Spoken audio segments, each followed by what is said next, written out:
Oi, crianças! Tudo bem com vocês? Vamos para mais uma aula? Bom, nossa aula será, uma aula bem legal, porque será a revisão de história, isso mesmo, daqueles conteúdos, que nós já estudamos, conteúdos de maio. Então, quais são esses conteúdos que nós iremos estudar, Revisar sistema de governo geral, primeira invasão francesa, a segunda invasão francesa, domínio espanhol, invasão holandesa em Pernambuco, insurreição pernambucana. Sistema de governo geral. Então, a primeira informação que temos é que houve um desempenho insatisfatório do sistema de capitanias hereditárias. Isso mesmo, então não estava tendo um desempenho como se queria, O desempenho era insatisfatório. Isso fez com que o rei de Portugal, que no caso na época era Dom João III, implantasse aqui um sistema de governo geral no ano de 1548. Então, o rei assinou aí o Regimento Real, que criava um sistema de governo geral aqui no Brasil, tá bom? Lembrando que essa implantação do sistema de governo geral aqui no Brasil não extinguia, E o sistema de capitanias hereditárias. Pelo contrário, elas continuavam aí a existir.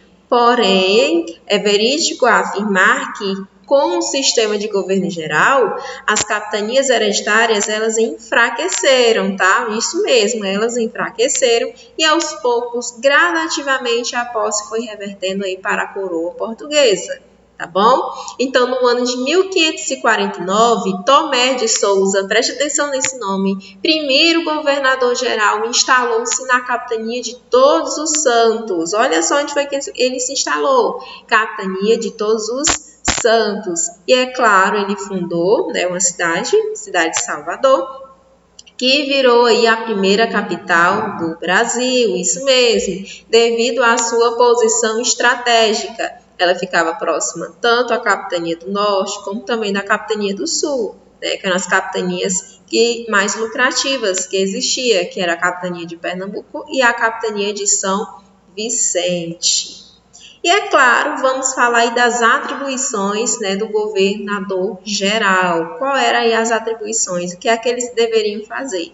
Muito foco, Aqui, Presta muita atenção. Quais eram as atribuições? Criar condições para a viabilidade econômica no Brasil, centralizar e coordenar a administração, defender a costa brasileira dos ataques estrangeiros, fiscalizar as capitanias, desenvolver economicamente o Brasil, defender os colonos. Mas aí o que é que fazem os donatários, Tia Hortência, aí com o governador geral?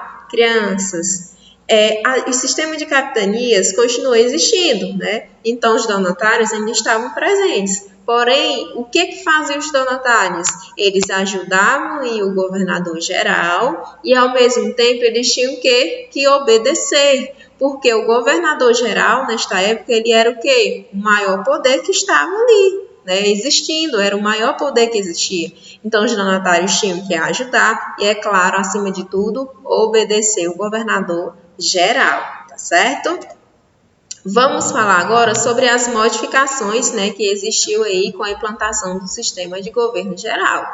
Então, vamos ler aqui com calma, tá bom? Então, Dom João III enviou ao Brasil seu primeiro representante direto, o governador-geral, munido, é claro, de amplos poderes. O governador trazia um documento, como era o nome do documento? Regimento Régio, que, entre outras coisas, determinava aos donatários e aos colonos a submissão às ordens do governo geral, que foi instalado na colônia. O governador-geral recebeu o título de vice-rei em que ano? A partir de 1720. E várias vezes o Brasil foi dividido por 2 governadores gerais para melhorar a administração e por várias vezes foi reunido em um só para superar as necessidades do momento.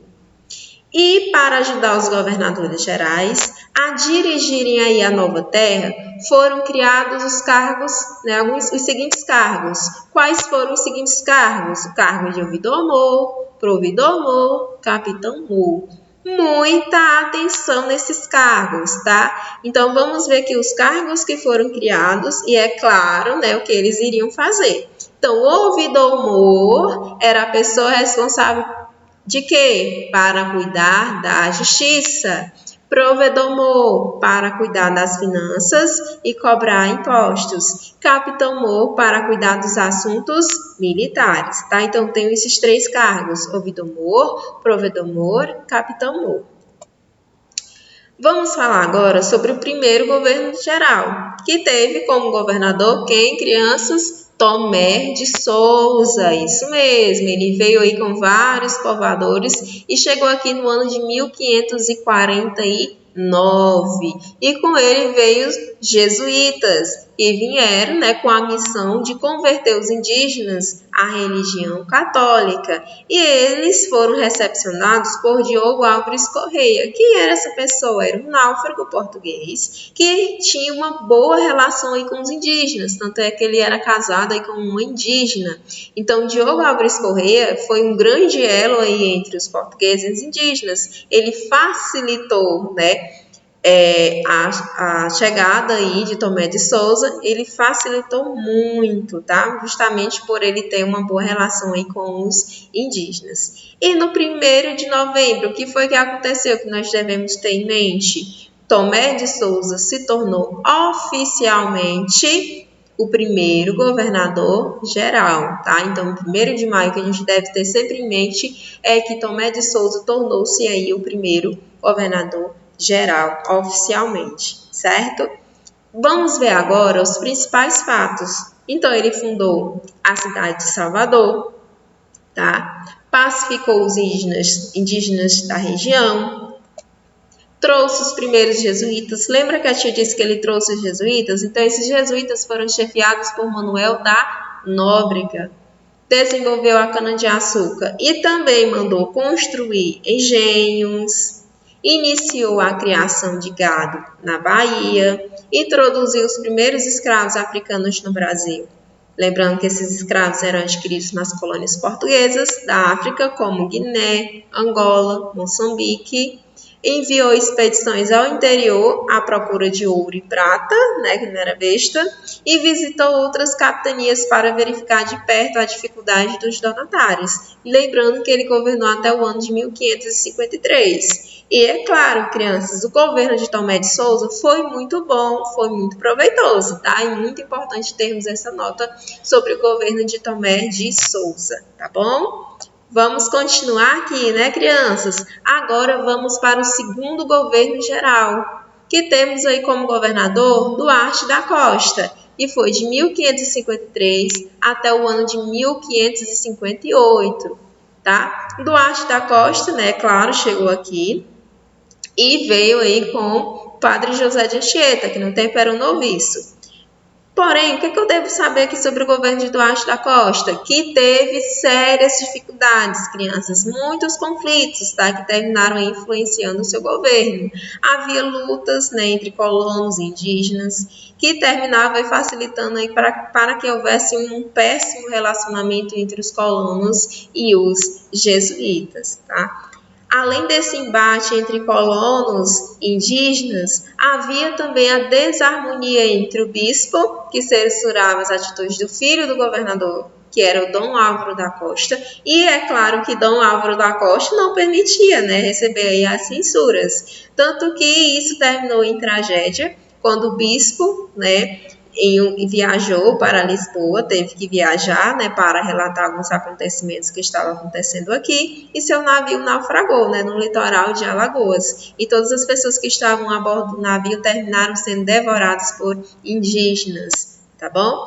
Outra questão que aconteceu aqui foi a invasão francesa no Rio de Janeiro no ano de 1555, sob chefia de Nicolas Durand de Villegagnon, no qual eles tinham o objetivo de quê? Os franceses? De criar aí a França Antártica, né? Criar aí a colônia deles, que se chamaria de França Antártica. Então, houve aí sérias dificuldades aí no governo de Duarte da Costa. Porém, é claro, houve uma realização importante. Qual foi a realização importante? Fundação do Colégio de São Paulo, no Planalto de Piratininga, em 25 de janeiro de 1554, tá? Houve aí uma realização importante. Agora vamos falar sobre o governo geral, tá? No terceiro governo geral, eu tenho quem como governador? Mendes Sá, que foi de 1558 a 1572, que aqui já foi um longo governo, né, crianças? Então, assim que Mendes Sá chegou no seu governo, ele tratou logo de restabelecer a ordem, né? Estava tendo muitos conflitos. Então, ele tratou de restabelecer a ordem entre os colonos e colaborou aí com os indígenas na catequese, né? Os indígenas não, ele colaborou com os jesuítas na catequese dos indígenas. Vamos ver aqui alguns fatos importantes. Então, os fatos mais importantes que eu tenho com esse governo foi a fundação da cidade de São Sebastião do Rio de Janeiro. Lembrando, fatos importantes do governo de quem, crianças? Do governo de Mendes Sá. Bota isso na cabeça. Pacificação na Confederação dos Tamoios, com o acordo chamado de Paz e Peróique. Expulsão dos franceses do Rio de Janeiro com auxílio de Estácio de Sá, em 1567. Lembrem que lá no governo de Duarte da Costa, quem foi que chegou aqui? Os franceses, não foi? Então, no governo de Mendes Sá, houve a expulsão dos franceses. Desenvolvimento da agricultura e combate ao contrabando. Porém, não foi só de coisas boas, né? O governo de Mendes Sá. Em contrapartida, a gente teve também um extermínio de dezenas de tribos indígenas litorâneas, algo muito ruim. A pessoa que iria substituir Mendes Sá era Dom Luiz de Vasconcelos, porém essa pessoa que faleceu. E Mendes Sá aí teve que continuar aí governando, tá? Até o período de sua morte. Informações agora. O rei de Portugal nesta época era o Dom Sebastião. E em 1574 ele dividiu o Brasil em governo do Norte e governo do Sul. Em 1577 o Brasil voltou a ter só um governo e também uma só capital. O Brasil continuou nesse sistema até o ano de 1714, tá? E houve aí também a transferência, né, da corte portuguesa para o Brasil no ano de 1808, tá? Então, finalizamos aqui o sistema de governo geral. E agora vamos falar sobre a primeira invasão francesa, né, que já começamos a falar um pouquinho, e também da segunda invasão francesa. Então, vamos lá. Respira. Muita coisa, tá? Então, o governo de Duarte da Costa, que foi que a gente estudou, ele mostrava o quê? Reflexos de uma má administração, né? Havia tantos conflitos, então que se poderia ver lá fora que não havia uma boa administração, né? Havia uma má administração. E isso, é claro, chamou a atenção dos franceses, não é verdade? Então, os franceses se aproveitaram aí, né, nesse governo de Duarte da Costa, aproveitaram aí da ausência, né, de fiscalização do governo, e aí eles começaram a invadir, né? Mas os franceses, que é importante a gente falar, é que eles não aceitavam a condição do Tratado de Tordesilhas. O que dizia o Tratado de Tordesilhas? Determinava a divisão das terras, né, entre Espanha e Portugal. Porém, os franceses eles não aceitavam esse acordo, eles queriam também parte das terras, né, para eles. Tá? Então, aproveitando a má administração que havia, a falta de fiscalização, então eles conseguiram adentrar aqui no dia 10 de janeiro de 1555, sob o comando de Nicolas Durante de Villegagnon, tá bom? Então, eles queriam novos empreendimentos, então eles decidiram que invadir, certo? Então, os franceses, essa primeira invasão foi aonde? Foi no Rio de Janeiro, lá na Baía de Guanabara, na qual eles invadiram, chegaram aí primeiro na ilha de Sergipe, tá bom? Qual era o objetivo? Tomar o litoral, certo? Os franceses se aliaram aos indígenas da região. Por que os indígenas, crianças? Porque os indígenas eles estavam revoltosos e satisfeitos com os portugueses, porque os portugueses estavam explorando os indígenas. Então, os indígenas estavam revoltosos. Então, os franceses aproveitaram nessa questão e se aliaram logo a quem? Aos indígenas, é claro. Os indígenas, como eles não queriam essa exploração por parte dos portugueses, eles se aliaram e criaram a Confederação dos Tamoios. Isso mesmo, tá? E os franceses, é claro, eles não se importavam com a relação que tinham com os indígenas. Os franceses traziam presentes para os indígenas, e os indígenas, em troca, entregavam em produtos tropicais, como o pau-brasil, para os franceses. E essa relação dos franceses com os indígenas tornava-se cada vez mais perigosa, porque, é claro, os franceses iam chegando no território, iam fazendo um mapeamento, né, dos pontos principais. Então, eles iam dominando cada vez mais com essas ações. Então, no governo de Duarte da Costa, crianças, não houve uma ação aí para expulsar os franceses. Essa ação mesmo houve aí no governo de Mendes Sá. Vamos ver aqui quais foram as providências que o governador Mendes Sá fez para expulsar os franceses. Então, primeiro, ele pediu ajuda à metrópole. O que é metrópole? Nação em relação às suas colônias. No caso aqui, Brasil era colônia de quem? De Portugal. Enviou Anchieta e Nóbrega para pacificar os indígenas, e eles conseguiram, tá? Os jesuítas estabeleceram com os nativos um tratado de paz e periódico, dissolvendo aquele tratado que a gente viu. Tratado não, a Confederação dos Tamoios, né, que era dos indígenas, que era justamente em relação aí a revolta que eles tinham com os portugueses. Então, eles criaram a Confederação dos Tamoios para evitar a exploração. Então, como os jesuítas eles conseguiram estabelecer uma relação, uma pacificação com os indígenas, essa Confederação dos Tamoios passou de existir e teve aí Tratado de Paz e Periódico. Crianças, preste atenção aqui, Confederação dos Tamoios, Confederação em letra maiúscula, tá? O erro de digitação, certo? E é claro, né, ele contou também com a ajuda de Estácio de Sá, que criou aí um forte de São Sebastião em 1º de março de 1565. Infelizmente, Estácio de Sá veio falecer em um combate e os franceses foram derrotados pelo governador-geral, que era Mendes Sá, tá bom? Então, agora, vamos falar sobre a segunda invasão francesa. Já que falamos lá da primeira invasão, agora vamos falar da segunda. Então, no ano de 1612, voltam os franceses novamente a invadir o Brasil. Só que agora eles escolheram qual região? Maranhão. E eles queriam criar aqui a colônia chamada de quê? Crianças de França Equinocial. Isso mesmo. A segunda invasão foi comandada por Daniel de La Touche em 1612, no qual ele criou aí o Forte de São Luís, que anos depois criou aí a cidade de São Luís, em homenagem ao rei da França. Quais eram os objetivos? Participar do novo mercado de exploração colonial e ter na colônia um refúgio para os protestantes. Preste atenção aí nos objetivos, tá, crianças? Quais foram as pessoas responsáveis, né, pelo movimento de resistência? Jerônimo de Albuquerque, Alexandre de Moura, e no ano de 1515 eles começaram aí a realizar esses procedimentos, tá, de resistência. E com a segunda invasão francesa, Portugal aí, é claro, tinha que pensar em um povoamento mais efetivo, tá bom? Então, vamos recapitular aqui. Então, a tia fez aqui uma tabela, tá? Da primeira invasão francesa e também da segunda invasão francesa, tá? Então, vamos aqui. Data da primeira invasão, 10 de janeiro de 1555. Comandante, Nicolas Durante de Villegagnon. Local, Rio de Janeiro. O forte que criaram, preste atenção no Forte Coligny. Quando eu falo de primeira invasão francesa, o forte criado foi o Coligny.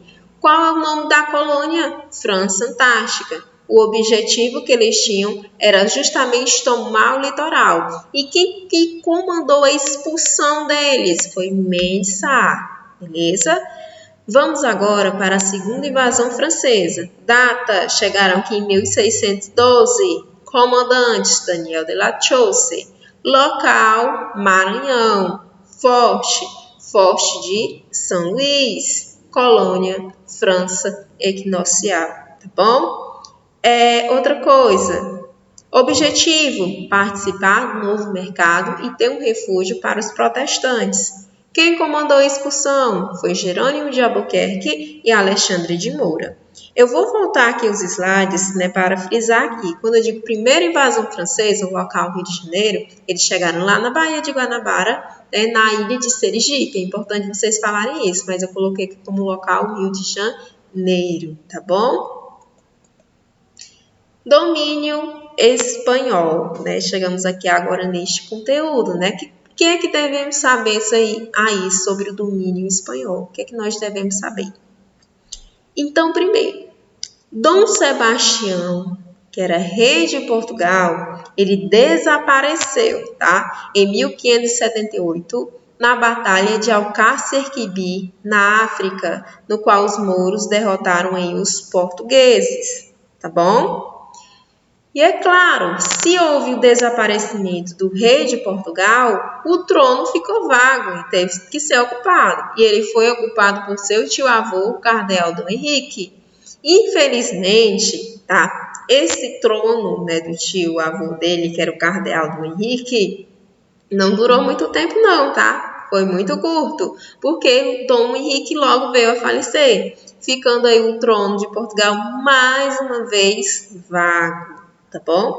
E é claro, todos aí queriam esse trono aí foi muito cobiçado, Porém, o monarca espanhol Filipe II, ele reivindicava aí o trono português, Ele queria muito, tanto que ele foi aclamado rei de Portugal, iniciando assim o domínio espanhol sobre os portugueses. Lembrando, ele foi aclamado rei de Portugal porque ele diz que era aí parente próximo aí do rei Dom Manuel, Então, justamente por isso ele conseguiu ser aclamado como rei de Portugal, iniciando assim o domínio espanhol sobre os portugueses, Lembrando que o rei lá que desapareceu, Ele não tinha herdeiros, não tinha parente próximo, então foi o tio-avô, e aí como o tio-avô faleceu, então ele teve aí o Filipe II, que era o monarca espanhol.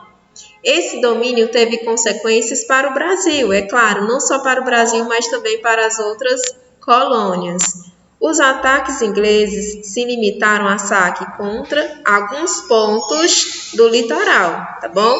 E já os holandeses, eles foram mais importantes, porque eles não ficaram ali só nos pontos do litoral, eles passaram também a ocupar extensas áreas do Nordeste brasileiro.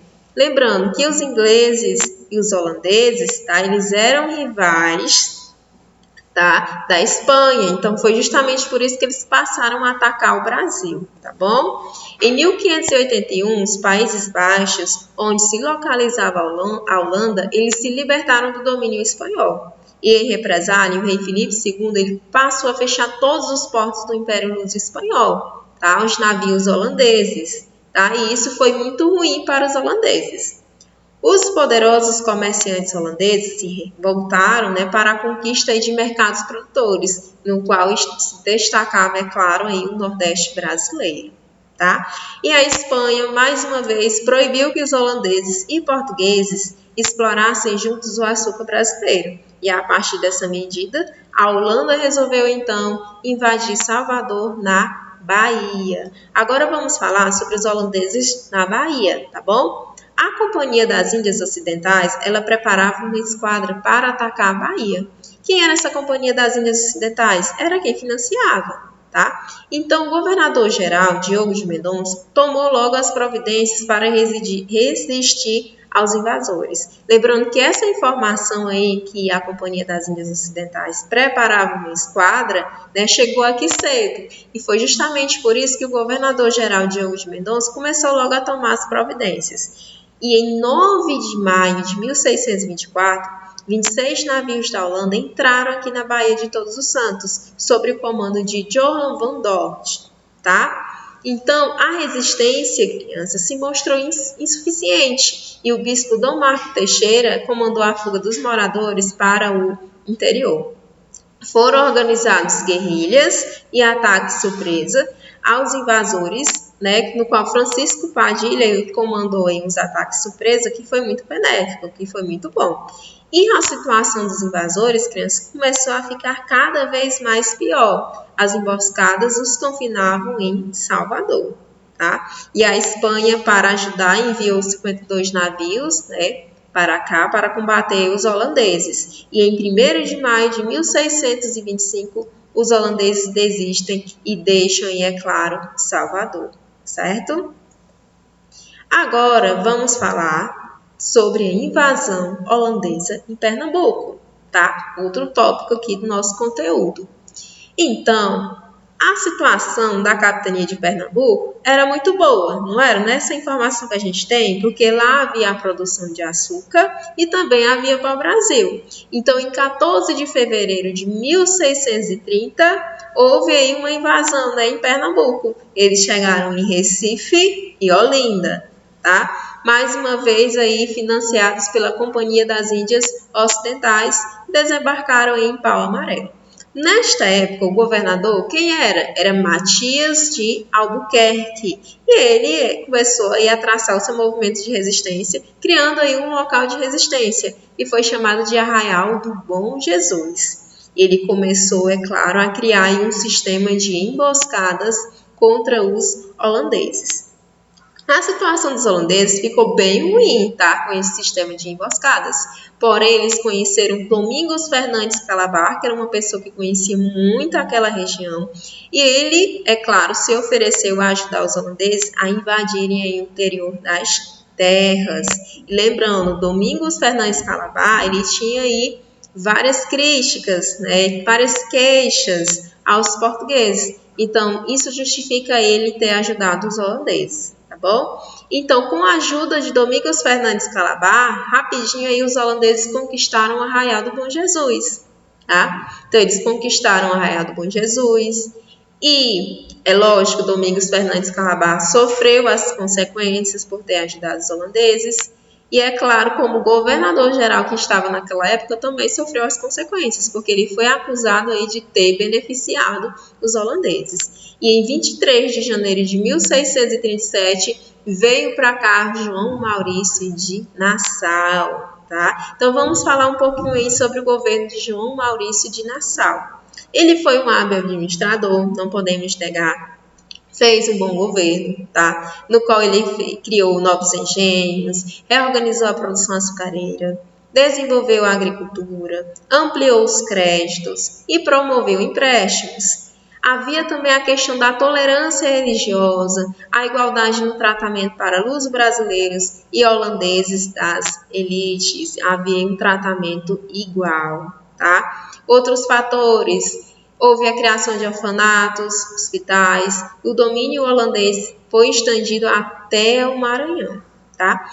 Em 1640, gravem bem esse ano, Portugal se libertou do domínio espanhol e assinou um tratado de trégua por 10 anos. A partir do momento que Portugal assinou esse tratado de trégua por 10 anos, deu-se a entender que Portugal havia se conformado aí com a perca, né, das terras para a Holanda, para os holandeses. E, é claro, começou a haver um descontentamento das companhias das Índias Ocidentais, né, que é quem financiou a invasão dos holandeses, em relação ao governo de Nassau, porque Nassau ele não cobrava aí dos empréstimos, né, que ele realizava aí dos senhores de engenho, então começou a haver um descontentamento. Nassau ele começou a sentir o que? Pressionado em seu governo, devido a essa ação das companhias das Índias Ocidentais. E ele deixou o governo do Brasil, holandês, voltando para a Holanda em 1644. Lembrando, quando eu falo do governo de Nassau, ele era um governador do Brasil holandês, tá? Não vamos trocar isso não, certo?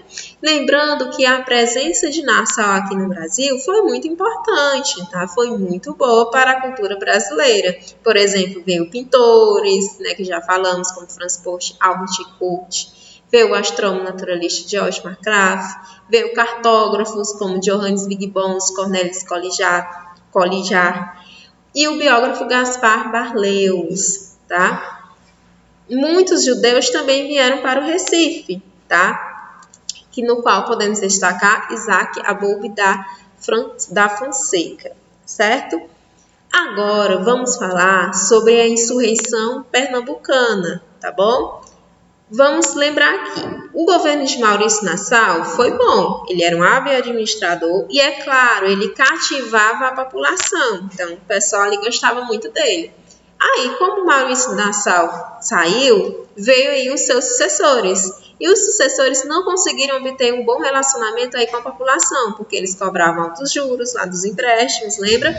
E eles faziam aí a proibição da liberdade religiosa. E começou aí a haver um movimento revolucionário que foi chamado de quê, crianças? De insurreição pernambucana. Esse movimento revolucionário, tá? Ele teve aí como comando André Vidal de Negreiros, tá? Presta atenção, André Vidal de Negreiros e também com a ajuda de João Fernandes Vieira, né? Que contou também com a ajuda de Henrique Dias, que era um líder, tá? Dos negros, Felipe Camarão, que era um líder indígena, tá bom? No ano de 1645, houve aí a primeira batalha, tá? Perdão, no Monte das Tabocas. E houve mais outras batalhas no Monte dos Guararapes. Todas elas os holandeses fracassaram, certo? Então, aí os holandeses eles tiveram aí, é claro, de assinar o Tratado de Rendição, tá? A Campina da Taborda, no Forte das 5 Pontas, em 26 de janeiro de 1654. E depois de 24 anos, né, eles se retiraram daqui, tá? E lembrando, esse período todo durou 10 anos, tá? E quando os holandeses se retiraram daqui, eles levaram mudas de cana-de-açúcar. Isso mesmo, então eles levaram as mudas de cana-de-açúcar e começaram a produzir lá nas suas terras, no seu local. E isso tornou o quê? Trouxe um grande prejuízo ao comércio da colônia, né, daqui, porque eles começaram a plantar lá, começaram a comercializar e começaram aí a pegar, né, os nossos compradores, tá? Então isso trouxe aí um grande prejuízo ao comércio da colônia, certo? Bom, crianças, finalizou aqui, né, os nossos estudos, a nossa revisão sobre os conteúdos de história. Eu desejo a vocês bons estudos, tá? O conteúdo de história, ele tá bem grande, bem extenso, bem detalhista, tá? Tanto que eu aqui nesta aula de revisão, eu tentei frisar só nos pontos principais, justamente para essa aula não ficar tão extensa.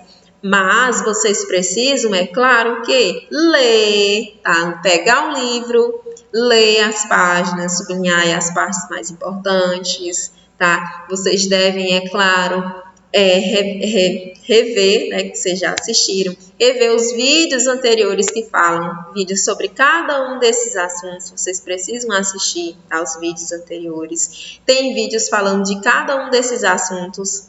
Ler o livro, grifar as partes importantes e assistir este vídeo de revisão que trata só dos pontos principais, tá? Então, o assunto de história está muito extenso, muito detalhista, tá, crianças? Então, muita atenção, tá certo?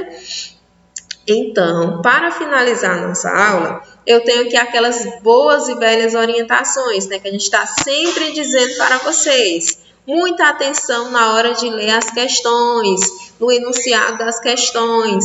Presta atenção no comando da questão. Se diz que é verdadeiro e falso, é verdadeiro e falso. Não é para marcar X nem para circular, não. É para colocar F ou V, tá bom? A mesma coisa. Se é para marcar um X, é para marcar um X, não é para circular. Porque se diz que é para marcar um X e você circula, você está sendo incoerente com a questão. Então, você precisa ler a questão direitinho, tá certo?